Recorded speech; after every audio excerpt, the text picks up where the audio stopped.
И така, драги зрители, трети, последен опит в дисциплината направи вертикално 360.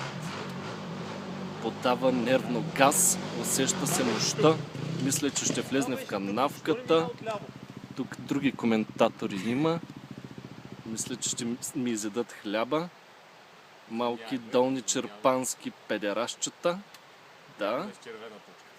Да. Маринче, той ли беше? Марине! Да сгъвам ли камерата? Не го бори от тази страна, дето го бориш. Тръгваш така и пресичаш долу канала, виж къде следите. Той защо те чува, не те вижда. Така че не знам защо за какво се дереш. Да ли му покажа? Ако отидеш пешат, да. С мотора? С мотора, мисля, че направо трябва да си ходим. И той днес това се стъмни. Време ви е.